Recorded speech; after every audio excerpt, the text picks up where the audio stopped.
एक रात की बात है जब विशाल ऑफिस से घर आने में बहुत लेट हो जाता है। आज ऑफिस में बहुत ज्यादा काम होने की वजह से विशाल को घर आने में देर हो जाती है। विशाल ऑफिस से बाहर निकलते ही मन सोचने लगता है। आज तो बहुत देर हो गई। इतनी रात को इस सुनसान रोड पर कोई कैब मिलेगी भी या नहीं। एक तो ऑफिस का वर्कलोड, ऊपर से फैमिली, और अब ये कैब। हे भगवान, मैं कहाँ फंस गया। विशाल मन में अपनी प्रॉब्लम्स को कोसते हुए जा ही रहा था कि तभी अचानक उसकी नजर रोड पर पड़ी एक चमकती हुई चीज पे जाती है। अरे, ये क्या चमक रहा है? विशाल देखता है कि रोड पर एक सोने की अंगूठी पड़ी हुई है जिसमें रंग बिरंगे पत्थर जड़े हुए थे। विशाल जल्दी से उस अंगूठी को उठा लेता है और मन में सोचने लगता है, अरे, ये किसकी अंगूठी है?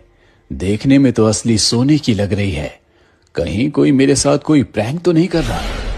विशाल इधर उधर देखता है पर उसे आसपास कोई नजर नहीं आता।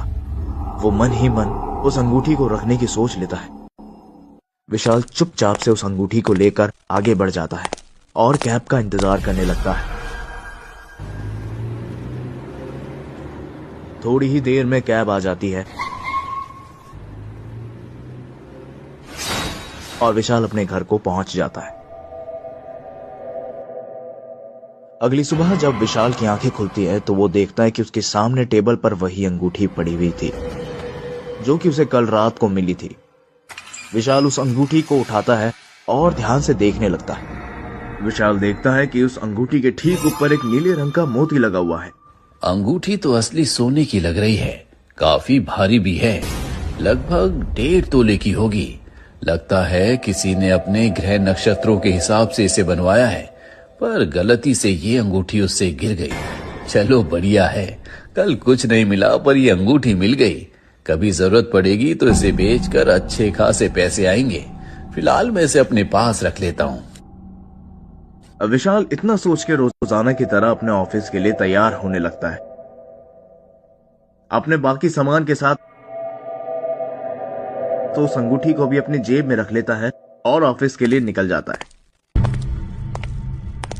रोजाना की तरह वो अपने ऑफिस पहुंच तो जाता है, लेकिन आज जैसे ही वो अपने ऑफिस पहुंचता है, विशाल के ऑफिस का सारा स्टाफ एक साथ तालियां बजाने लगता है। आज उसके स्वागत के लिए पूरे ऑफिस का स्टाफ खड़ा हुआ था। उसके सीनियर मैनेजर और उसके बॉस उसके स्वागत में फूलों का गुलदस्ता लिए खड़े थे। विशाल की समझ में कुछ नहीं आ रहा था। अरे, ये सब क्या है? अचानक इन सबको क्या हो गया? विशाल ये सब सोच ही रहा होता है कि तभी उसके बॉस उसको फूलों का गुलदस्ता देते हुए बोलते हैं,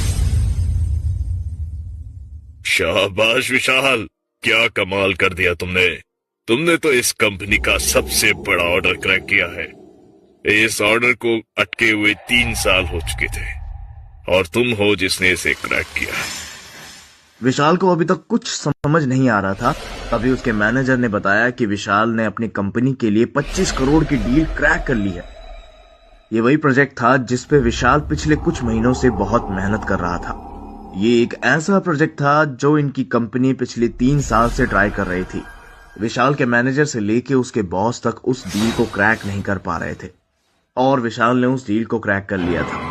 अपने मैनेजर की ये बात सुन के विशाल को यकीन नहीं होता कि उसने वाकई में ये डील क्रैक कर ली है। यकीन नहीं होता कि मैंने वो डील क्रैक कर ली। इतनी ही देर में विशाल के बॉस उसे एक 10 लाख रुपए का चेक देके कॉन्ग्रेचुलेट करते हैं और पूरा ऑफिस का स्टाफ उसके लिए तालियां बजाने लगता है। जो भी चल रहा है सब बढ़िया है। आज तो दिन की शुरुआत ही बहुत अच्छी हुई है। ऑफिस में पहुंचते ही पैसों का फायदा हो गया और सारे ऑफिस में मेरा नाम भी हो गया। आज शाम को आज सभी स्टाफ को मेरी तरफ से ड्रिंक पार्टी एंजॉय करना। विशाल के बॉस विशाल के लिए एक छोटी सी पार्टी भी अरेंज करते हैं जिसमें सभी लोग शराब पी रहे होते हैं। विशाल भी पार्टी में बहुत शराब पीता है। पार्टी खत्म होने के बाद जब विशाल वापस घर आता है तो वो बहुत थका हुआ महसूस कर रहा होता है। आज उसने बेहद शराब भी पी ली थी तो उसे लेटते ही नींद आ जाती है। सोने के थोड़ी ही देर बाद विशाल को एक सपना आता है। वो देखता है उस सपने में कि एक सुंदर सी लड़की उसकी आंखों के सामने खड़ी हुई है और उसे देखकर मुस्कुरा रही है। थोड़ी ही देर में वो लड़की विशाल के पास आती है और उसको बोलती है, विशाल, आज तो तुम बहुत खुश हो ना? आज तो तुम्हारा बहुत बड़ा काम हो गया है। 1 मिनट, लेकिन तुमको कैसे पता चला कि ये मेरा ड्रीम प्रोजेक्ट था? और तुम मुझे कैसे जानती हो? तुम हो कौन? तुम मुझे अभी नहीं जानते हो, लेकिन कुछ ही दिनों में तुम मुझे बहुत अच्छे से जानने लग जाओगे। पर कैसे? मेरे साथ आओ, मैं तुम्हें बताती हूँ। इतना बोल के विशाल उस लड़की के पीछे पीछे चलने लगता है। तभी अचानक से उसकी आंख कुछ गिरने की वजह से खुल जाती है। वो देखता है कि वो अपने घर के बेड पर नहीं था, लेकिन अपने शीशे के सामने खड़ा हुआ था और नीचे एक गुलदस्ता पड़ा हुआ था जिसके गिरने की आवाज से विशाल की नींद खुल गई थी। विशाल खुद को उस हालत में देखकर समझ जाता है कि वो नींद में चल रहा था। अचानक से विशाल को उस लड़की का ख्याल आता है और वो सोचता है, पार्टी में कुछ ज्यादा हो गई थी, मैं तो नींद में चल रहा था। विशाल घड़ी की तरफ देखता है तो घड़ी में 3:03 हो रहे थे। वो वापस अपने बेड पर जाकर सो जाता है। अगली ही सुबह विशाल जब अपनी बाइक में ऑफिस के लिए जा रहा होता है, वो एक रेड लाइट पर रुकता है। तभी उसकी नजर रोड क्रॉस करती हुई एक लड़की पे पड़ती है जो कि विशाल की बाइक के सामने से निकलती है। वो लड़की विशाल को नहीं देख रही थी, पर विशाल उस लड़की को घूर घूर के देख रहा होता है, क्योंकि ये वही लड़की थी जो रात में विशाल के सपने में आई थी। अरे, ये लड़की तो वही है जो मुझे रात को सपने में दिखी थी। विशाल ये सब सोच ही रहा होता है, तभी अचानक से सिग्नल ग्रीन हो जाता है और पीछे से गाड़ियों की हॉर्न की आवाज आना शुरू हो जाती है। विशाल अपनी बाइक शुरू करके आगे बढ़ जाता है। रास्ते भर वो यही सोच रहा होता है कि ये कैसे पॉसिबल है? जो लड़की कल रात को मुझे सपने में दिखाई दी, वो रियल लाइफ में कैसे दिखाई दे सकती है? हूबहू वही लड़की। विशाल थोड़ी देर में ऑफिस पहुंच जाता है और अपने काम में लग जाता है। पूरा दिन ऑफिस में काम करने के बाद विशाल जब शाम को घर वापस आता है तो वो देखता है कि उसके रूम के पास कुछ फुसफुसाने की आवाज आ रही होती है। विशाल नजरें घुमा के देखता है तो उसके बेड के पास से वो आवाजें आ रही होती है। विशाल बेड के पास जाता है और देखता है कि बेड के पास बने टेबल के ऊपर उसने वही अंगूठी रखी हुई है और वो आवाजें उसी अंगूठी के अंदर से आ रही होती है। विशाल ये देख के हैरान हो जाता है। अरे, ये क्या? अंगूठी के अंदर से आवाज कैसे आ सकती है? विशाल ये सब सोच ही रहा होता है कि तभी मोबाइल पर उसकी मम्मी का कॉल आता है। विशाल फोन को उठाता है और बोलता है, प्रणाम माँ, तबीयत कैसी है? अरे बेटा, हमने तो तुम्हें खुशखबरी देने के लिए फोन किया है। कैसी खुशखबरी? तुझे याद है ना, जो हमारी जमीन थी जो सरकार ने ले ली थी हाईवे बनाने के लिए, और उसके पैसे भी हमें अभी तक नहीं मिले थे। हाँ, मुझे अच्छे से याद है। उस जमीन का पैसा हमारे अकाउंट में आ गया है। और मजे की बात तो ये है कि जिस बाबू ने हमारे पैसे अटकाए थे ना, खुद आया था वो हमारे घर और घर पर आकर चेक देकर गया। आज उसका पैसा हमारे अकाउंट में आ गया है। अरे वाह! विशाल की माँ विशाल को खुशखबरी सुनाने के बाद फोन को रख देती है। विशाल मन ही मन सोच रहा होता है कि अरे वाह, ये तो बहुत अच्छा हुआ। इतने सालों से अटका हुआ काम पूरा हो गया। पिताजी भी बहुत खुश होंगे। विशाल मन ही मन खुश हो रहा होता है और वो कुछ कर पाता उससे पहले ही दोबारा विशाल का फोन बजता है। इस बार फोन विशाल की छोटी बहन साक्षी का था। विशाल जैसे ही फोन उठाता है, उसकी बहन चीखते हुए बोलती है, हेलो भैया, आपको एक खुशखबरी देनी है। कैसी खुशखबरी? विशाल की छोटी बहन साक्षी मथुरा में MBBS कर रही थी। भैया, मुझे ऑक्सफोर्ड यूनिवर्सिटी में इंटर्नशिप मिल गई है। मैं कितने सालों से लगी हुई थी और आज ही उन लोगों का मेल आया है और मुझे ना अप्रैल में ही निकलना है।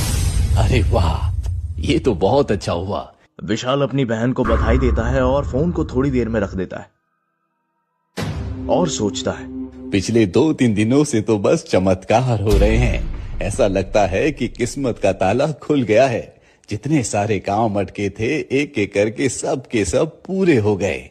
जो भी हो रहा है अच्छा है, बस जिंदगी इसी तरह से चलती रहे। इतना सब सोचकर विशाल अपने ऑफिस का काम करने बैठता है और जैसे ही काम करना शुरू करता है, उसे वही फुसफुसाहट की आवाज आनी शुरू हो जाती है। विशाल इधर उधर ढूंढने की कोशिश करता है कि आवाज आ कहां से रही है।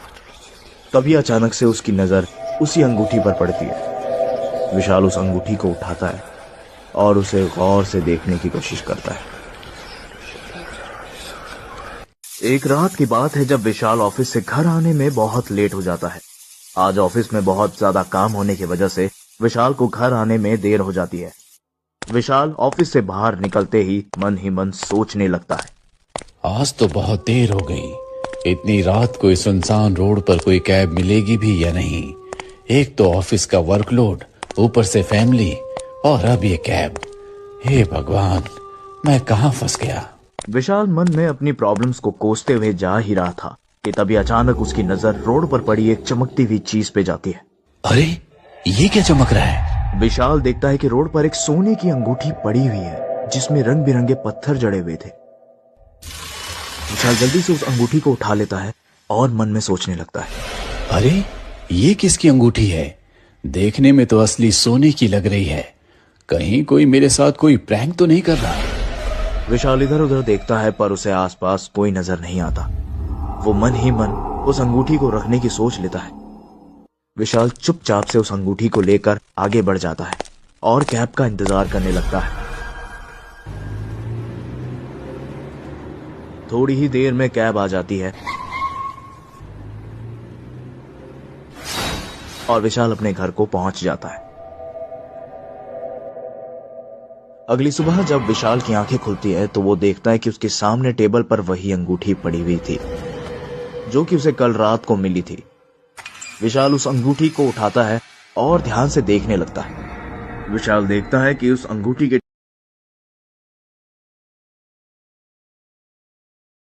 Like, comment, and subscribe.